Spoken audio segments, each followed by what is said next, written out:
Entonces, vamos a ver de todo un poco en términos de lo que es patología del sistema reproductivo masculino. ¿Listo?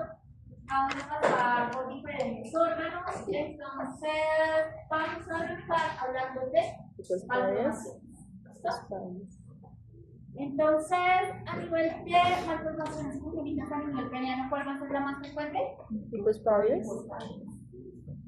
Seguidos por las epispadias. ¿Listo? Las epispadias van a tener una localización más bien dorsal, mientras que las epispadias van a tener una localización más bien ventral. ¿Listo? ¿Qué tan frecuentes van a ser? Una entre 100 una cada 300 nacidos vivos, lo cual es relativamente muy frecuente. ¿Okay? Entonces, esto va a ser, un motivo relativamente frecuente de control, porque pues, obviamente este tipo de malformaciones se ven al momento del nacimiento, se registran y ahí se quiere dar corrección. ¿Listo? Entonces, en consulta externa, siempre hay una sensación que hace que se encuentran en plan de ir hacia la corrección. ¿Listo?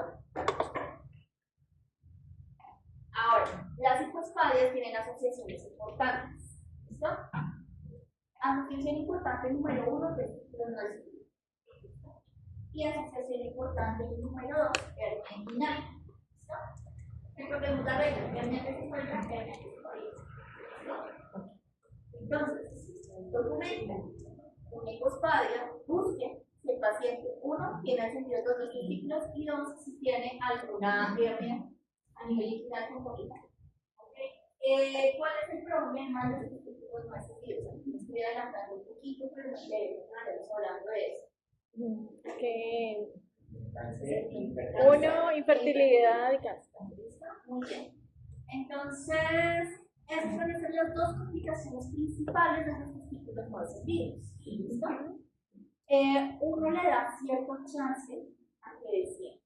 ¿Listo? Pero tampoco mucho. O sea que para los 6, 7 meses ya hemos definido un plan con ese paciente.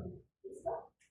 Entonces, a veces estos pacientes quedan con un gobernante largo, entonces puede que requiera que esto se haga una rápida al mismo. Y ya vamos a ver esto también, que es muy importante. Complicación como tal de estas malformaciones o fusión. En general, los problemas son fusión e infecciones de vías urinarias de repetición, que son un problema muy importante en el cáncer. ¿Listo? Siguiendo con el punto de vista morfológico, hablemos de fimosis. ¿Listo? ¿Cómo vamos a definir fimosis? Estrechamiento para retraer ¿listo? Este puede ser congénito o adquirido. ¿Listo? Es parte de lo que hacemos en evaluación en un neonato. ¿Listo? Porque si identificamos una fimosis congénita, pues requiere corrección. Pero hay causas de fimosis que pueden ser adquiridas, muchas de ellas secundarias a balanitis, por ejemplo. ¿Listo? Que va a ser la causa importante de fimosis en población adulta. ¿Listo? Ocurre como parte de procesos cicatriciales, como les mencionaba, procesos cicatriciales también, pues hay infecciones y procesos de inflamación. Es importante en población masculina, recuerden cuando hablamos del esclerosis femenino, recuerda que yo les comenté que es femenino, compromiso, una enfermedad, Sí, claro, pierde elasticidad, la piel se vuelve más delgada y hay deformidad en la área. Exacto. El nombre es una manifestación de esclerosis, puede ser. ¿Listo? La ventaja es que es relativamente fácil de corregir. Bueno, que el líquido escleroso, si recuerdan cuando hablábamos en mujeres, se basa en la presencia de una administración de colágeno, una proteína que va a estar acompañado o filtrado con un que era lo que hablábamos en mujeres. Y yo en ese momento les comenté que este también se podía presentar en hombres, pero que la presentación era distinta. Bueno, puede ser, por ejemplo, una fimosis de aparición del cielo. La ventaja, como les decía, es que no es tan deformante como ese complejo. La corrección quirúrgica de una fimosis es relativamente fácil. Esto por una circuncisión y el paciente en teoría no vuelve a tener problemas, sin embargo es importante hacer el seguimiento por obstrucción. ¿Listo? Principal problema, obstrucción. Entonces, ¿cómo vamos a ver la fimosis? Fíjense en este anillo de estrechez que tenemos aquí. ¿Listo? Este anillo fibroso es que va a impedir la retracción del prepucio. Y esto es lo que retiramos en la circuncisión. ¿Listo? Esa es esencialmente la causa de obstrucción y dolor que va a referir el paciente. ¿Listo? Hablemos ahora de inflamación. ¿Listo? Balanitis y balanosis.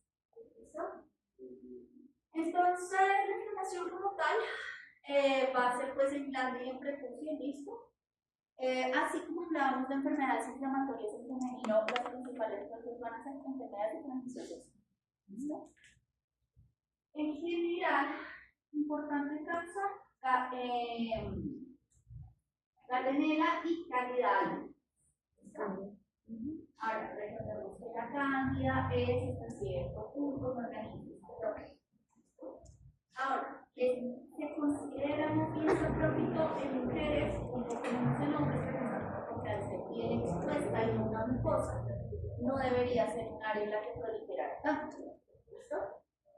Sin embargo, hasta cierto punto, uno acepta un poquito de cándida presente. Sin embargo, si ya tenemos presencia de eritema, inflamación, dolor, pues ya estamos ante un proceso patogénico mediado. ¿Listo? Bacterias anaerobias como causa importante, pero sobre todo lo más importante que se debe indagar con un paciente en el cual para la medicina de la fisitis son hábitos de higiene. ¿Listo? O sea, uno arranca por lo básico y va mirando cosas más complejas. ¿Listo? Y eventualmente existe algo que se llama la balanitis literana. ¿Listo? Donde la inflamación ha hecho cicatrización. ¿Listo? Esta cicatrización ha generado un cierre como el que veíamos aquí, ¿listo? Y se convierte en una fibrosis. Muy bien. Hasta ahí entonces, en términos de inflamatorias, en términos de fibrosis, ahorita creo que les hablaré de la enfermedad de Peyronie, pero vamos a hablar ahora de carcinoma celular.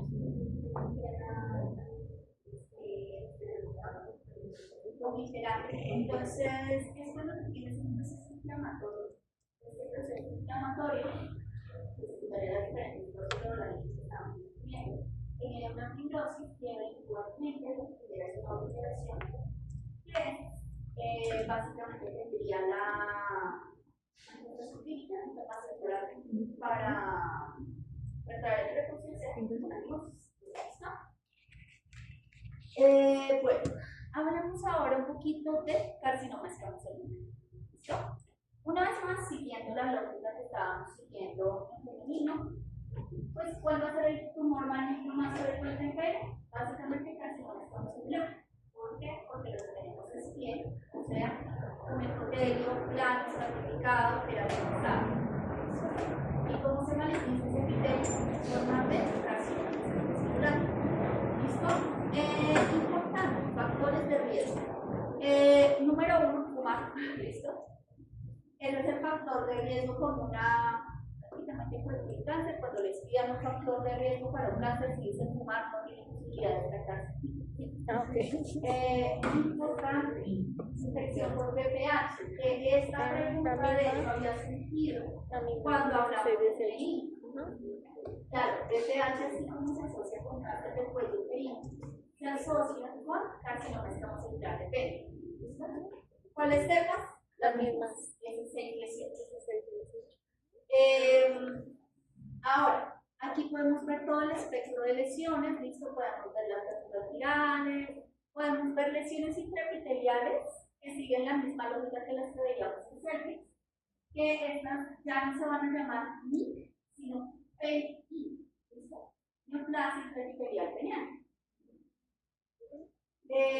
Ahora, ¿es igual de frecuente el carcinoma de cervix? No. ¿Listo? No es así de frecuente, pero es importante tenerlo en cuenta. ¿Listo?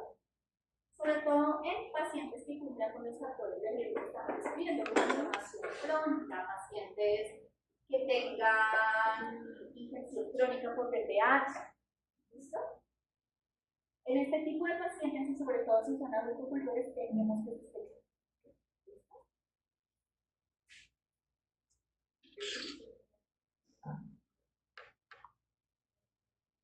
¿Cómo se ve? Fundamentalmente se va a ver igual que si vamos en solo.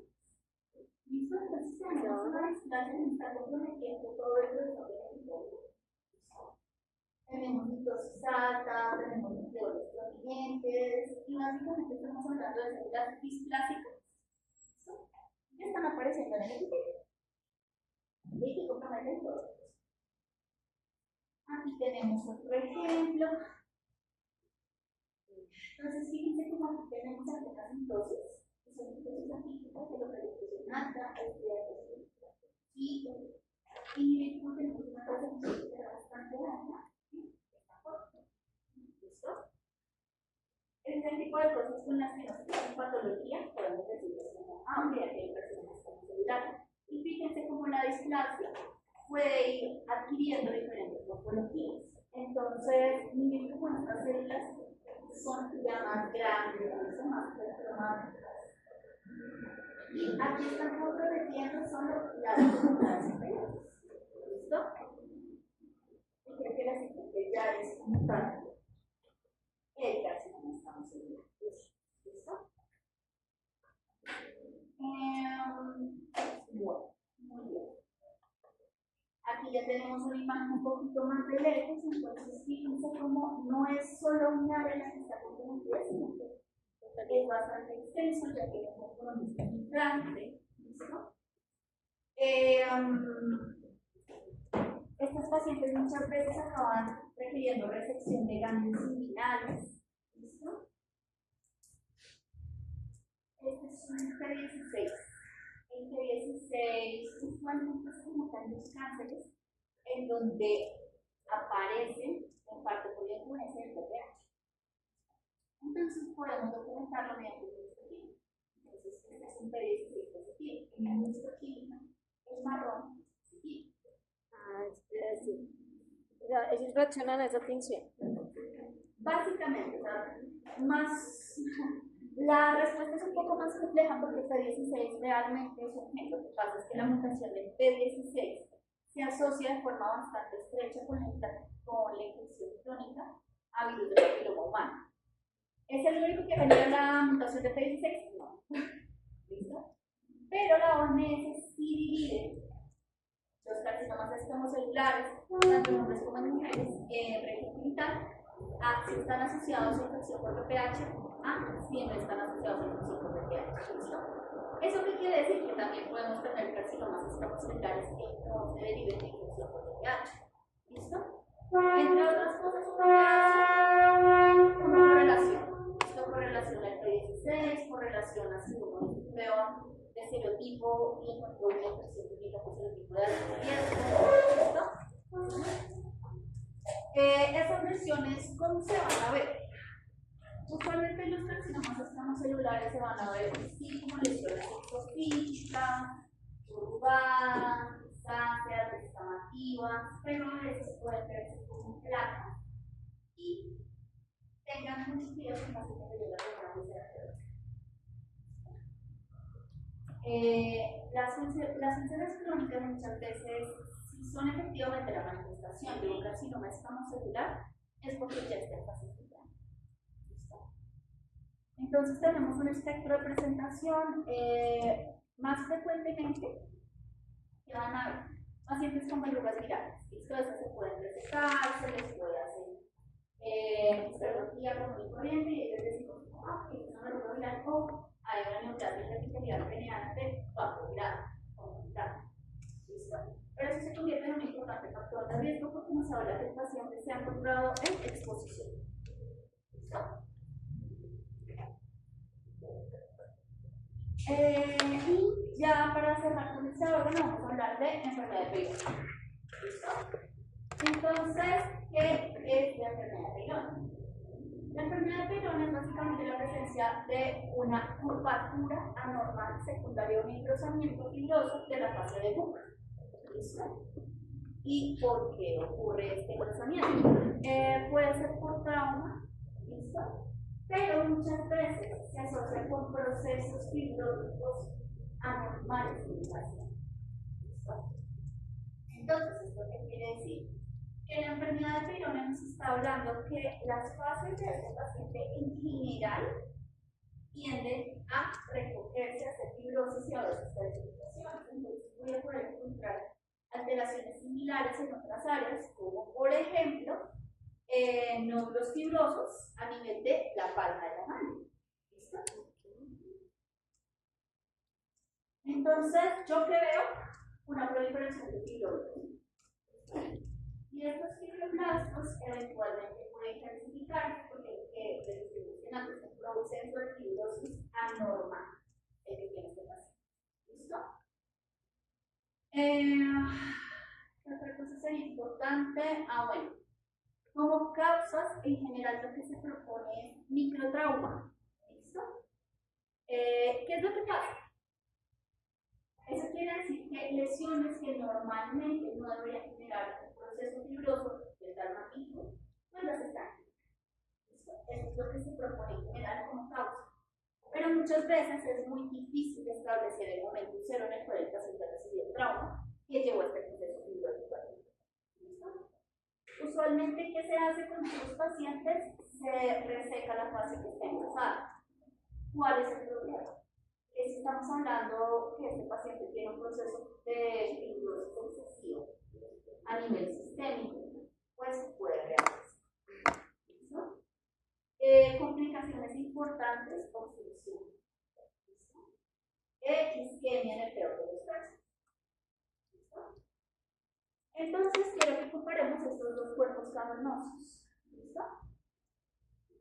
Entonces, fíjense en este como se encuentra completamente deformado y compararlo con el contralateral. El contralateral tampoco está perfecto, pero miren este cómo se encuentra de hecho el hematoide comprimido por esta fascia engrosada. ¿Listo? Eso es lo que va a significar la presencia de la curvatura normal. ¿Listo?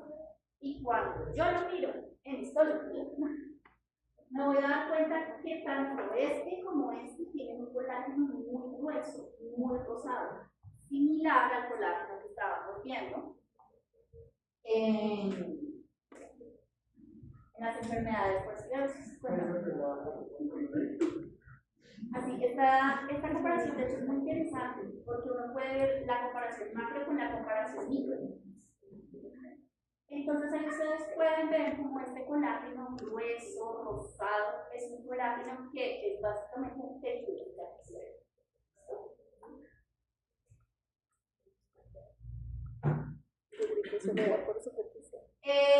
Entendido con este órgano, entendido necesitamos algo más. Algo que quieran hacer. Dentro de las sintomatologías que tenga como problemas con la erección, ¿cuál sería la sintomatología de básicamente el paciente lo que les va a referir es cuando se pone erecto ve una curvatura normal y esa va a ser el motivo de consulta. ¿Listo? Ya si el paciente no consulta, eventualmente puede evolucionar a una función. ¿Listo? Pero eso ya sería estadios avanzados. ¿Listo? ¿Algo más? ¿Más preguntas?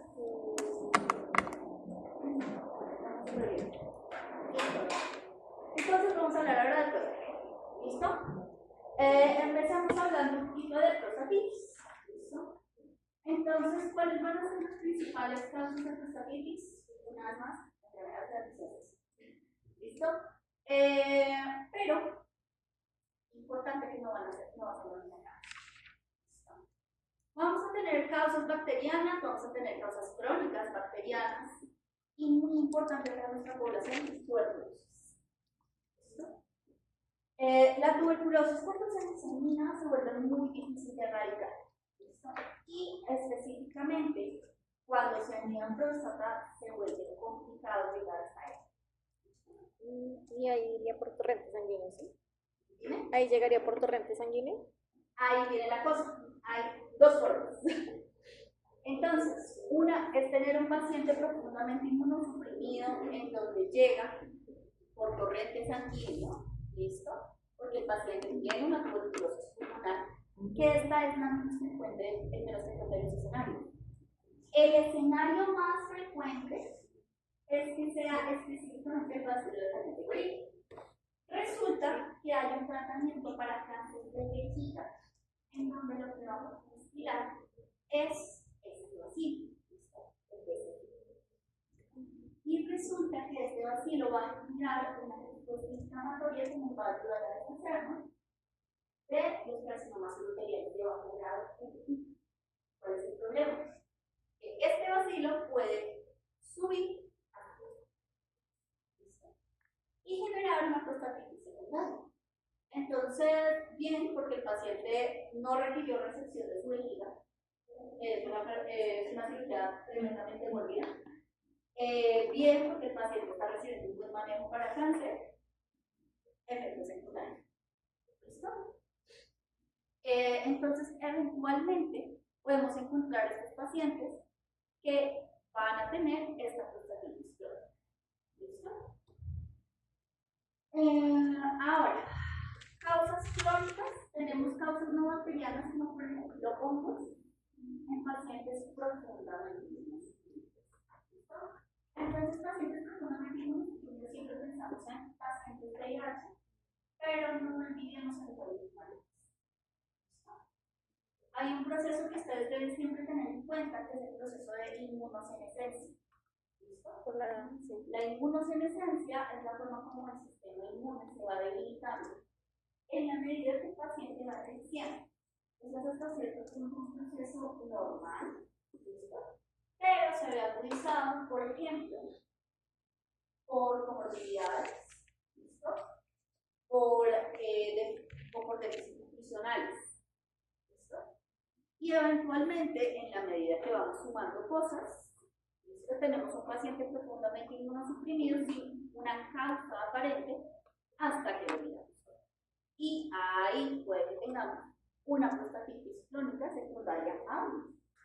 ¿Listo? Y pues eventualmente tenemos aquellas que se llaman reumatoides. Bueno, eso en términos de inflamatorios. ¿Claras con prostatitis? Entonces vamos a hablar de una enfermedad supremamente común. Hiperplasia prostática benigna. ¿Qué tan frecuente es? Pues se estima que el 90% de todos los hombres van a tener hiperplasia prostática benigna para la edad de 80 años. ¿Listo? ¿El 90? El 90. Así de frecuente es. ¿Listo? O sea que ustedes lo van a ver. Lo van a ver en urgencias, lo van a ver en consulta externa. ¿Listo? ¿Qué es lo importante? ¿O qué me interesa que tengamos claro? La complicación y el problema real de la hiperplasia prostática benigna es la obstrucción. ¿Listo? Esa es la complicación más importante, es lo que eventualmente significa cirugía.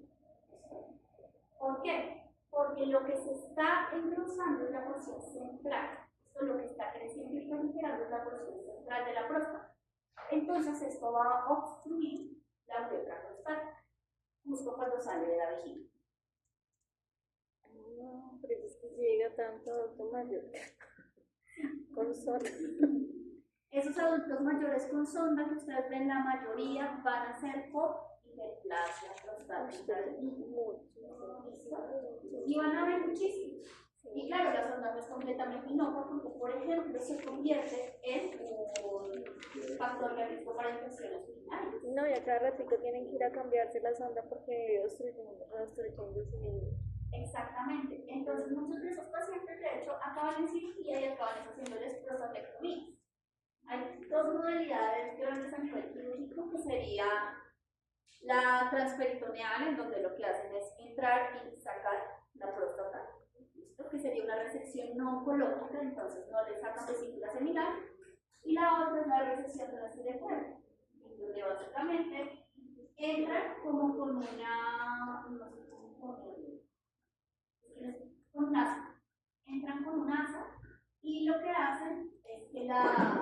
como si la pegaran desde adentro. ¿Listo? Y así es como intentan disminuir el volumen total, que es lo que está generando la función. ¿Listo? Pero ¿qué es lo que está proliferando? El estroma y las glándulas. ¿Listo? Y esto me interesa mucho que lo tengamos claro, porque es parte de lo que hace diferente la hiperplasia en nuestra pieza benigna respecto al cáncer. ¿Listo? Entonces aquí yo tengo tanto componente estromal como componente glandular. ¿Estamos claros a lo que me refiero con estroma y glándulas? ¿Listo? ¿O alguien necesita que lo profundice? Importante aquí, factores de riesgo. ¿Listo? El principal factor de riesgo para la hiperplasia prostática benigna es la exposición a andrógenos. ¿Listo? O sea que absolutamente todos los hombres tienen un factor de riesgo. Entonces tengamos en cuenta que lo que es testosterona se va a convertir a dihidrotestosterona. ¿Listo? Me da por las 5 alfa-reductasa. Ahora, esto va a estar asociado con que tanto estroma como glándulas tienen receptores, ¿listo? A nivel nuclear, que van a tener una afinidad especial por esta hormona, ¿listo? Y pues periféricamente vamos a estar haciendo una conversión de estrógenos a andrógenos que aumentan, ¿listo? ¿Qué es lo importante o qué tanto puede crecer una próstata? Una próstata normal, ¿ustedes cuántos se imaginan que pesa? 30. Es relativamente pequeño. De hecho, mi puño es un poco más grande que una próstata promedio. Unos 30 gramos. 35, 40 gramos, más o menos, eso sería algo esperable. Ahora, una próstata hiperplásica puede ser tan grande como 60 a 100 gramos. Doble y triple. Y como les decía, el problema es que lo que está proliferando más que la periferia es la central. Y eso es lo que condiciona. ¿Qué sería importante? Adicionalmente, ellas van a estar produciendo un material proteínáceo, pero este material proteínáceo no sale si no hay prostatitis, no debería sobreinfectarse. La hiperplasia. Y muy importante que tengamos en cuenta, es básicamente una próstata normal que conserva sus componentes normales, solo que prolifera. ¿Listo? O sea que el componente epitelial va a ser un componente de 2 capas. ¿Listo? O sea que va a tener unas células basales y unas células luminales. ¿Listo? Con su estroma de soporte, que es un estroma básicamente fibromuscular. ¿Listo? Vamos a ver fotos. Entonces, esta es una próstata cortada transversalmente. ¿Listo? Por aquí están las vesículas seminales. ¿Listo? Por aquí debería haber estado transcurriendo la uretra. ¿Listo? Pero fíjense cómo tenemos la proliferación, ¿listo?, concéntrica de lo que sería el tejido prostático. Eso es como se ve. Básicamente lo que tengo es todos los elementos que les estoy describiendo. ¿Listo? Tengo un estroma, ¿listo?, y tengo un epitelio, que es un epitelio benigno. ¿Listo? Ahora, yo puedo eventualmente encontrar cáncer en una próstata hiperplásica, eventualmente. ¿Listo? Pero no porque la hiperplasia se haya convertido en cáncer. ¿Listo? Sino porque el cáncer de próstata es también muy común. ¿Listo? ¿Va a ser menos común que la hiperplasia prostática? Afortunadamente sí. ¿Listo? Pero eventualmente yo puedo hacer una resección prostática con la hiperplasia y encontrarme en ese tejido prostático cáncer. ¿Listo? Sobre todo porque van a compartir un factor de riesgo común, que es andrógenos. ¿Listo? Este es el material proteínáceo que se describe como parte de la producción usual de la hiperplasia prostática, pero no es algo realmente específico, ni para hablar de hiperplasia ni para hablar de benigno. ¿Listo? Aquí tenemos nuestras células, fíjense que lo que tenemos son 2 capas. ¿Listo? Aquí tengo las células terminales y aquí tengo las células basales.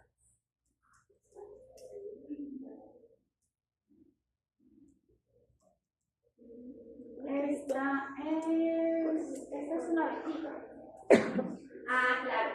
Esta es una vejiga. Fíjense en esta área de aquí. ¿Listo? Esto de aquí es la próstata que creció entrando, que está produciendo, ¿listo? Y obstruyendo. ¿Ok? Y quiero que se fijen los gruesos que están en las bases musculares de la vejiga. ¿Listo? Normalmente no se ven así. ¿Esto por qué hace? Porque la vejiga está haciendo una contracción excesiva para intentar sacar su contenido a pesar de la obstrucción distal que presenta. ¿Listo? Entonces, complicaciones severas de la obstrucción, las que ustedes quieran, es la infección crónica, pielonefritis, ¿listo? Eventualmente lesión renal, ¿listo? Hidronefrosis, ya en casos muy severos, ¿listo? ¿Pielonefritis y todo eso también? Sí, eventualmente porque la obstrucción va a condicionar las infecciones. ¿Listo? ¿Cómo lo vamos a manejar? Con bloqueadores electrónicos y con bloqueadores de las citocinas. Van a ser como los dos manejos más importantes. ¿Más o menos claro que está ahí? ¿Necesitamos repetir algo de nuestra práctica? ¿Puedes devolver la imagen anterior? Incorpora los pasos bloqueadores y desincorpora los pasos.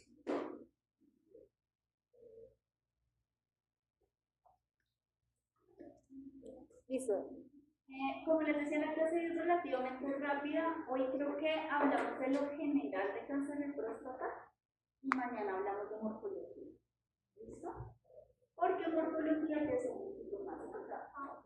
Y este me interesa que estén frescos y descansados para cuando lo hablemos. Okay. Entonces vamos a hablar ahora un poquito de epidemiología. ¿Listo? ¿Por qué hablamos de cáncer de próstata? Porque es absolutamente frecuente. En estadísticas presentadas por OMS y pues básicamente estadounidenses, hablamos que el 21% de los hombres estadounidenses, o que representa el 21% de los cánceres de hombres estadounidenses. ¿Listo? Eso es estadísticas de Rhodes. Importante segunda causa de mortalidad por cáncer en Estados Unidos y que presenta en Estados Unidos una mayor mortalidad de afrodescendientes. Pero hablemos un poquito de nosotros. ¿Listo? Esta gráfica creo que yo se las había presentado. Esta es la gráfica de frecuencia de presentación de cáncer en el mundo. Este es un mapa de calor, ya sabemos que Colombia es más frecuente, es mama, pero tenemos algunos vecinos en donde próstata va a ser más frecuente. ¿Listo? Hablemos puntualmente de cáncer de próstata en Colombia. ¿Listo? Entonces, incidencia absoluta en general, sin hacer discriminación por sexo de esta próstata. ¿Listo? Específicamente, ¿en qué grupo etario? Adultos mayores. Entonces, en adultos mayores va a ser más frecuente que el cáncer de mama. ¿Listo? Mortalidad. ¿Listo? Entonces, esta es mortalidad en ambos sexos en adultos mayores. Lo tenemos en quinto lugar. Aquí no hemos hecho discriminación por sexo. Esta es la incidencia general, esta ya se les había presentado, mama está en primer lugar y próstata está de segundo lugar. Entonces, ¿cuál va a ser el segundo cáncer más frecuente en Colombia? Próstata. ¿Listo? Ahora, esta que ya se les había mostrado, incidencia en adultos mayores, en 2022, en Colombia. Claro, es la primera era. Entonces, adultos mayores en Colombia, cáncer más frecuente, próstata. ¿Listo? Mortalidad absoluta en ambos sexos en Colombia. ¿Listo? Incidencia en hombres. Aquí ya empezamos a ver cómo se hace la discriminación, porque pues no podemos evaluarlo si no estamos haciendo discriminación. Entonces, fíjense cómo va a ser la primera causa de cáncer en hombres. ¿Listo? Aquí está en cualquier edad. Mortalidad en hombres en Colombia. Primera. ¿Listo? Entonces, ¿con qué nos quedamos? El cáncer de próstata, que tan frecuente es en Colombia, es la segunda causa de cáncer a nivel país. ¿Listo? Primera causa de cáncer en hombres en Colombia. ¿Listo? Primera causa de mortalidad en hombres, primero en adultos mayores también. ¿Listo? O sea, es el bueno. O sea que hay que analizarlo, hay que buscar. Porque ¿cuál es la regla en cáncer? Detección temprana. Eso es nuestro objetivo. La mayoría de veces no podemos evitar que el paciente le dé cáncer. ¿Listo? Lo que necesitamos es detectarlo tempranamente para que el paciente tenga más chances de sobrevivir y quedar con la menor cantidad de complicaciones secundarias. ¿Listo? Entonces, una vez más, lo repitan. ¿Cuál es la regla en cáncer? Detección temprana. ¿Listo? El tamizaje es fundamental cuando hablamos de un cáncer es muy frecuente. ¿Listo? Entonces, ¿cuál era la regla en carcinomas cervical de seno? Tamizaje. ¿Listo? Tamizaje y vacunación, pues que es de los pocos que tenemos prevención. ¿Cuál es la regla en mama? Tamizaje, mamografía. ¿Listo? Entonces, en ese orden de ideas, si sabemos que va a ser más frecuente en adultos mayores, en la medida que nuestro paciente va aumentando su edad, pues yo tengo que pensar que este paciente ya está en el punto en el cual debo hacer tamizaje de cáncer de próstata. ¿Cómo le voy a hacer tamizaje de cáncer de próstata a este paciente? Ahorita vamos a hablar de esto específicamente y las justificaciones de los dos únicos métodos que tenemos realmente de tamizaje. Pero hablemos un poquito de patología. ¿Listo? Entonces, ¿de dónde sale el cáncer de próstata? Al igual que la hiperplasia prostática benigna, viene de andrógenos. Los andrógenos van a ser el factor de riesgo más importante. Sin embargo, hay mutaciones específicas que van a estar asociadas con un aumento de riesgo. ¿Listo? Como por ejemplo la de amplificación de receptores, que coincidencialmente nos recuerdan a una que vimos la unidad pasada. ¿Listo? PSA1, PSA2. Entonces, si yo estoy haciendo la historia clínica de mi paciente, entonces tengo sentado al frente a don Gregorio de 75 años, que me dice que, no, él se acuerda que su mamá se murió de cáncer de seno cuando estaba muy jovencita, como a los 35 años, y que una hermana se murió también joven, como a los 40, de cáncer de ovario, y este paciente me dice que jamás se ha hecho tamizaje de cáncer de próstata. Yo corro. ¿Listo? Yo tengo que asegurarme que ese paciente salga de mi consulta con un tamizaje, porque ella me está refiriendo en historia clínica algo que podría ser un indicador de que el paciente tiene una mutación de amplificación de receptores. Entonces, la patogénesis de la herencia no me voy a centrar tanto en ella ahorita, porque esto es algo que van a ver más en detalle el próximo semestre.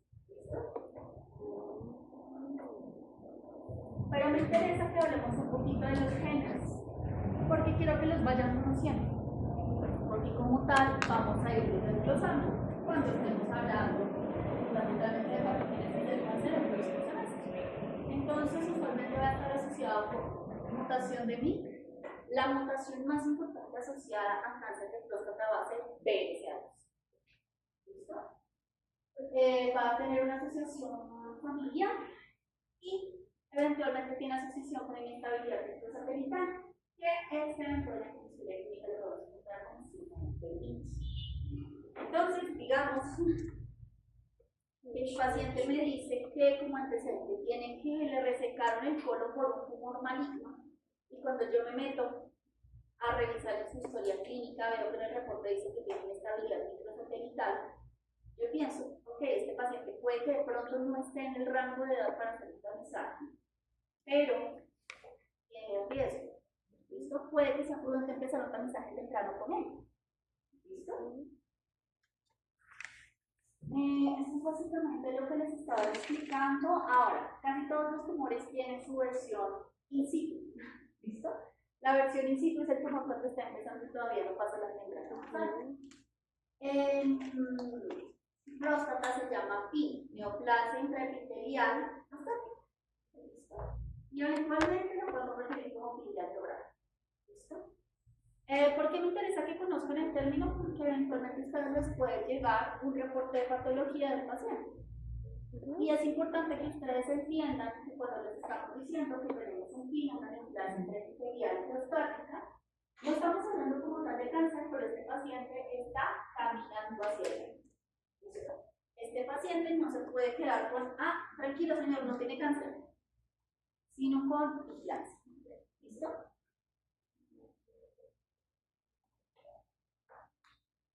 Hay algunos agentes exposicionales que se asocian o que se han asociado con un aumento en el riesgo, como algunos elementos carcinógenos en el ambiente, la exposición de estrógenos, oxidantes, esto específicamente por la conversión periférica.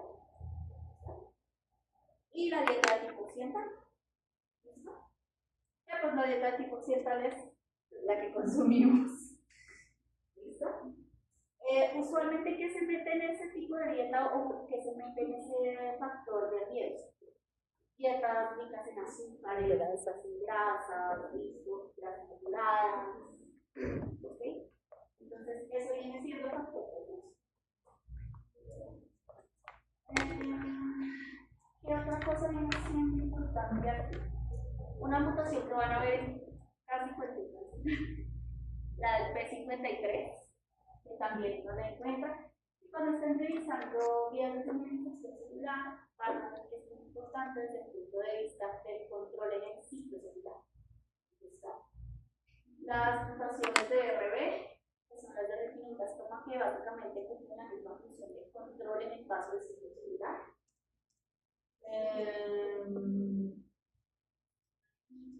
Los voy a marear con más nombres. Ustedes que conozcan todo eso. Entonces, ahora vamos a hablar de presente. Si decíamos que la hiperplasia prostática benigna se va a manifestar por un crecimiento concéntrico hacia el centro, hacia la uretra, más bien, pues resulta que el cáncer de próstata usualmente no crece hacia el centro, sino hacia la periferia. ¿Listo? ¿Eso qué quiere decir? En pacientes con cáncer de próstata es muchísimo menos probable que consista en obstrucción urinaria que aquel que tiene una hiperplasia prostática. ¿Listo? Yo puedo ver eventualmente obstrucción en un paciente con cáncer de próstata, pero sobre todo esto está asociado a estadios avanzados. ¿Listo? O ya complicaciones de la cirugía penetral. ¿Listo? ¿Cómo va a ser? Va a ser un área firme e ingular. El cáncer usualmente crece de forma desordenada pero apiñada. Entonces la próstata se describe con una textura cauchosa. Esto, si yo encuentro un nódulo que tiene un cambio de textura, que se ve hincado, ahí es donde yo pienso que este paciente puede tener un tumor en próstata. ¿Listo? Los márgenes son más o menos pobremente definidos. ¿Listo? Por desgracia, el cáncer de próstata tiende a tener un crecimiento bastante temprano.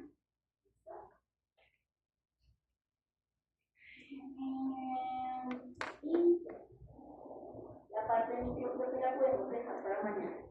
¿Listo? Hablemos antes de terminar de lo que es el tamizaje. ¿Listo? Tenemos básicamente dos herramientas para tamizaje que tienen una utilidad limitada. ¿Listo? Número uno, el antígeno prostático, el famoso PSA. ¿Listo? Que ese me interesa que sepan que debe tratarlo con cuidado. Porque el PSA se eleva con mucha facilidad. ¿Listo? El antígeno prostático básicamente puede elevarse por infecciones urinarias, por relaciones sexuales, por el mismo tacto. ¿Listo? Entonces, es importante que ustedes lo tengan en cuenta a la hora de darles instrucciones a sus pacientes. ¿Listo? Porque vamos a la segunda reunión que tenemos, el tacto. ¿Listo? Este es fundamental porque precisamente como estos son nódulos que tienden a aparecer en la periferia, ¿listo? El tacto tiene una sensibilidad relativamente alta para identificar lesiones. ¿Cuál es el problema? Que aunque tiene una especificidad relativamente alta, tiene una sensibilidad relativamente baja. ¿Listo?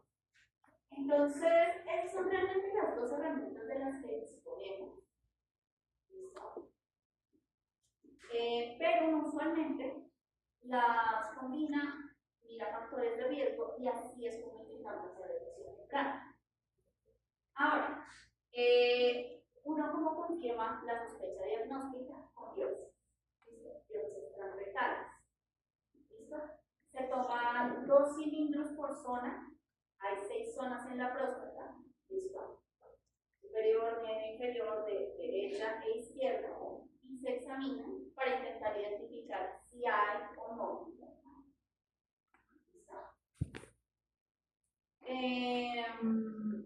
Y pues así es como llevamos el diagnóstico. ¿Listo? Yo creo que ya por hoy podemos dejar así. Mañana revisamos ya formalmente lo que es la estrategia de transición general, ya desde el inicio y la morfología es un poquito más pesada, pero me gusta explicárselas porque algún día les va a llegar un reporte y no quiero que se confundan. ¿Listo? Gracias. De nada.